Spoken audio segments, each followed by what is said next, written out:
킬러 문항이라는 것에 대해서는 정답률이 매우 낮아요. 매우 낮습니다. 20% 아래입니다. 문제가 어떤 변별력, 식별력이 없다는 거거든요. 약 올리는 거예요. 찍는다는 거거든요. 이 킬러 문제들 못 풉니다. 그럼 누구를 위해 전제하는 문제인가? 사교육 시장을 위한 문제이다. 갈등을 증폭시키고 시장 확대의 수단으로 이용하는 건 아닌가? 네. 올 3월에 교육부가 공교육 교과 과정에서만 문제를 출제하겠다 했음에도 불구하고 올 6월 있었던 모의평가에서 킬러 문항이 등장했다는 것 아닙니까? 어떻게 보면 당연히 없어져야 되는데 이게 6월에 다시 등장했다는 것. 대통령의 발언을 이것을 또 정쟁의 도구로 삼으려는 사람들을 보면은 교육 문제, 사회 구조적인 문제를 해결할 수 있겠나 하는 의심이 듭니다. 예.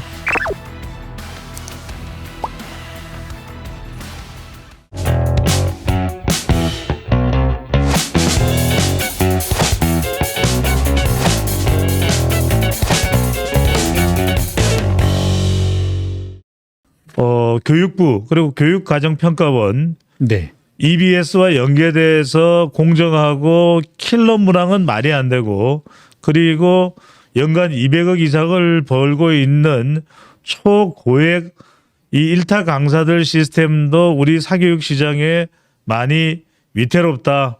이렇게 가서는 안 된다. 이런 이야기가 나오고 있는데 전반적인 이번 입시 대통령의 발언 사태 예. 어떻게 보십니까? 그 킬러 문항 삭제, 킬러 문항 금지에 대한 객관적인 사실은 몇몇 언론들에서 나왔습니다만은 이재명 대표도 대선 공약이었습니다. 그렇군요. 예. 킬러 문항 금지 이거 대선 이걸 공약이었고. 우리가 차분하게 확인하고 넘어갈 일이네요. 네네. 예, 말씀해 주시죠. 그리고 몇 가지 사실들 얘기해 예. 보겠습니다. 그리고 2021년 9월, 2년 예. 전입니다. 현재 민주당 이제 비례대표이시죠. 예. 강민정 의원과 예. 그리고 사교육 걱정 없는 세상이라는 이제 시민단체 예. 공동 발의로 킬러 문항 금지법을 발의하였습니다. 2021년이면 문재인 정부 때입니다. 그렇죠. 그때 당시에도 그래서 꽤 상당한 파장을 일으켰던 각계각층의 이제 반응들이 이제 모아지고 했던. 상당히 이야기가 나왔던 그 시점이었네요. 그렇습니다. 사교육 걱정 없는 세상이라는 곳이 킬러 문항 금지법을 공동 발의했는데 좀 이따 한번 보겠습니다. 예. 최근에 어떤 태도를 취했는지는. 예. 킬러 문항 금지에 대한 입장들이 참 이게 어떻게 보면 이제 우리가 흔히 쓰는 표현으로 자에서부터 우까지 예. 공감대가 있었던 게 예. 정교조와 교원단체 총연합도 역시 공히 예. 킬러 문항 금지에 대해서 공감한다, 동의한다. 이런 의견이었습니다. 이 내용만 따져보면 지금 더 이야기를 하시겠습니다만 윤석열 대통령의 킬러 문항 안대에 대해서 상당히 공감하는 분위기였습니다. 그렇죠. 예. 그리고 올 3월에 죄송합니다. 3월이겠네요. 3월에 예. 교육부가 올해 수능 시행 기본 계획을 발표하면서 공교육 교과 과정에서 문제를 출제하겠다. 예. 이렇게 공언한 바 있습니다. 즉 아하. 동전의 양면일 텐데 그렇죠. 킬러 문항을 내지 않겠다. 그런 이야기겠죠. 예. 예. 그런 것이 있었습니다. 예. 네. 그러니까 이 지금까지의 내용을 들어보면 윤석열 대통령의 발언 내용이 상당히 공감대를 얻을 만한 부분이에요. 예. 네. 그리고 한번 이제 이런 말씀 한번 들어볼까요? 그러니까 저도 킬러 문항에 대해서 공부를 하다 보니까 EBSI 측이 이제 특정 문항들에 대해서 정답률을 발표를 하더라고요. 그런데 네. 보면 소위 킬러 문항이라는 것에 대해서는 정답률이 매우 낮아요. 매우 낮습니다. 20% 아래입니다. 말도 안 돼요. 여러분 20% 아래라는 게 뭘 의미하냐면 지금 오지선다에서 정답률이 50% 아래다 그 말은 이건 문제가 어떤 변별력, 식별력이 없다는 거거든요. 약 올리는 거예요. 찍는다는 거거든요. 약 올리는 거예요. 네. 킬러 문항들 저 단언하는데 이거 누구도 못 풉니다. 그렇습니다. 킬러 문항은 이름 그대로 범죄자예요. 그렇죠. 네. 네. 지금 한번 화면에 나올 수 있을지 모르겠는데 윤석열 대통령이 이제 국어 문항을 얘기해서 저도 이제 국어 문항에서 한번 뽑아봤고 예. 국어보다 심각한 건 수학, 수리 탐구 그거는 중범죄자예요. 예. 이것들은 저 단언하는데 이거 못 풀어요. 말도 안 됩니다.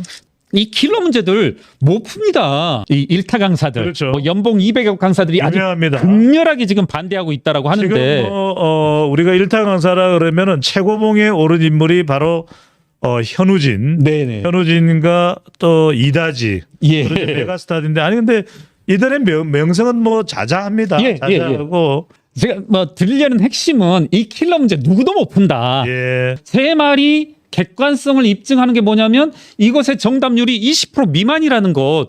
이것은 모두 다 찍는다는 거죠. 이 킬러 문항은 그럼 누구를 위해 존재하는 문제인가? 그러니까 이해가 안 돼요. 네. 저는 학생을 위한 문항이 아니라는 것은 분명히 우리가 확인하는 누구를 위한 겁니까? 저는 이거 사교육 제도를 위한 사교육 시장을 위한 문제이다. 이런 말 하더라고요. 저도 많이 들어봤거든요. 네. 이 뭐 별의별 이야기 다 해볼게요. 자꾸 최근에 이 뭐라고 하죠? 자사고를 보내려는 이유. 예.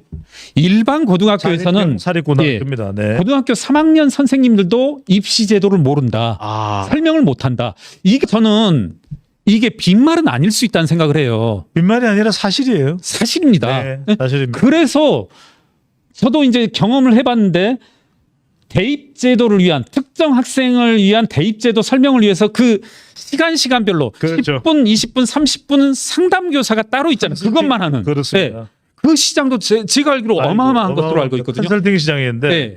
그 시장이 어마어마할 뿐만 아니라 그것을 받을 수 있느냐 없느냐에 따라서 대학도 달라지고요. 네, 그 맞습니다. 학생의 인생도 달라지고 정말 우리 대한민국의 입시 시장은 굉장히 큰 문제가 있고 윤석열 대통령이 사교육 시장을 이야기하는 것은 사교육 시장만 문제가 있는 것이 아니라 우리의 입시 문제, 네. 대한민국의 교육 정책, 더 나아가서 저출산 정책, 그리고 대한민국의 미래, 대한민국의 앞으로 200년 뒤에 대한민국의 미래 다 관련이 있는 것이죠. 네. 그래서 저는 네. 이건 뭐 뇌피셜입니다. 메가스터디 인사들이 선생님들이 아주 극렬하게 반대한다고 하는데 한번 생각해 보십시다. 네. 저는 메가스터디 선생님들 화를 내야 되겠죠. 지금 윤석열 대통령의 발언에 대해서 가장 좋아할 사람들이 메가스터디 선생님들이고 네. 그리고 그와 같이 뛸 듯이 좋은 이유는 뭐냐면 본인들이 화를 내서 불확실성을 증폭시켜야죠. 올 말에 있을 대입 수능에 불확실성을 증폭시켜야만이 네네. 본인들의 어떤 수익 구조가 충만해질 것이고 그와 같은 불확실성을 증폭하는 수단이 뭐냐면 윤석열 대통령의 발언에 대해서 본인들이 화를 내는 거예요. 제 말씀은 그러니까 이제 상당히 지금 이와 같은 킬러 문항 그리고 킬러 문항들에 대한 반응들 이것들이 오히려 사교육 시장을 중심으로 해서 오히려 갈등을 증폭시키고 이것을 본인들의 어떤 시장 확대의 수단으로 이용하는 건 아닌가 이런 우려가 듭니다. 저는 조금 그래서 한번 그 사례도 한번 말씀드릴게요. 그러니까 여기에서도 또 진영론이 나오는 게 아까 사교육 걱정 없는 세상 이분들이 2년 전에 킬러 문항 금지법을 공동 발의했으면서 뭐 지금 뭐 몇몇 발언들을 했더라고요. 한겨레 신문가의 뭐 지면에서 이제 소개됐던데 이게 지금 말이 되냐? 구조적인 문제를 보지 않고 킬러 문항 삭제라고 하는 거 이걸 하게 되면 더 혼란을 증폭시킨다. 아니 그럼 본인들은 2년 전에 그럼 왜 그랬는지 2년 전엔 그럼 그땐 구조적인 문제가 없었나? 본인들이 주장했던 내용이라면 적어도 그 부분에 대해서만큼은 공감을 가지고서 대처하고 말하는 게 맞지 않나.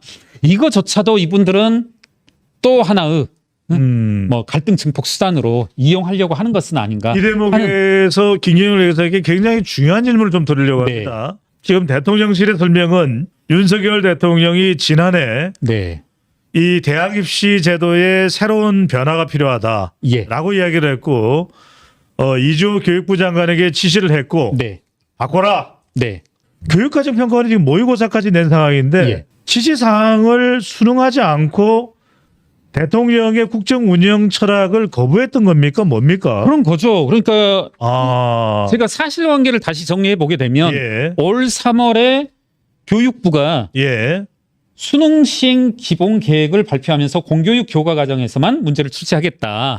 이렇게 했음에도 불구하고 올 6월 있었던 모의평가에서 킬러 문항이 등장했다는 것 아닙니까? 아니 모의평가에 킬러 문항이 등장했단 말이에요? 등장한 거죠. 제가 약간의 어떤 뭐 빙의해서 말씀 들어보면 윤석열 대통령 입장에서는 뭐 일종의 항명처럼 받아들여졌을 측면도 있다.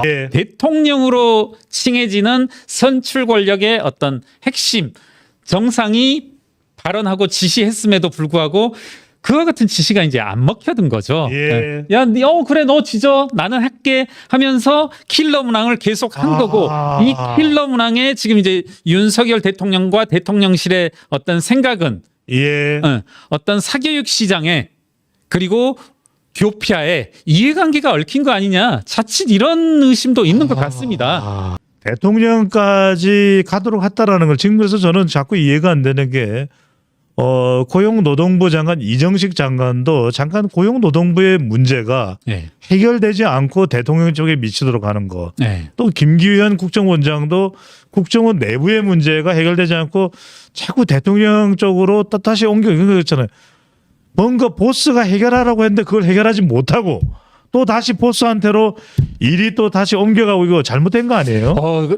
배 수장님 좀 정확히 지적을 해주셨는데요. 네. 킬러 문항을 삭제하겠다라는 지시가 있었고 그 이전에 이미 여야의 공감대라가 있었다라면 이게 어떻게 보면 당연히 없어져야 되는데 네. 이게 6월에 다시 등장했다는 것 그리고 이 뭐랄까요 공이 예. 다시 대통령실에 돌려지는 것 이것에는 교육부 장관의 그리고 고용노동부 장관의 만약에 고용노동부에도 노동시장 노사 간의 갈등이 있다라면 네. 고용노동부 장관에게 이런 문제가 있지 않나 저도 극히 공감을 합니다. 제가 사실 준비해온 것 중에서 이제 말씀 못 드린 부분이 있는데 우선은 그 실태 파악부터 좀 정확히 할 필요가 있다. 네. 네. 그래서 저 역시 지금 많은 사람을 떠나서 모두가 교육 문제에 관심 있으신 분들은 킬러 문항의 문제점들을 모두가 지적하더라고요. 네. 그랬을 때 이제 그와 같은 킬러 문항의 문제점을 모두 다 공감한 이상은 예. 그와 같은 공감대를 기반으로 문제를 해결해야 될 텐데 대통령의 발언을 또 기화로 삼아서 이것을 또 정쟁의 도구로 정권 퇴진의 수단으로까지 삼으려는 사람들을 보면은 이거 이렇게 해서 교육 문제 내지는 사회 구조적인 문제를 해결할 수 있겠나 하는 의심이 네. 듭니다. 예.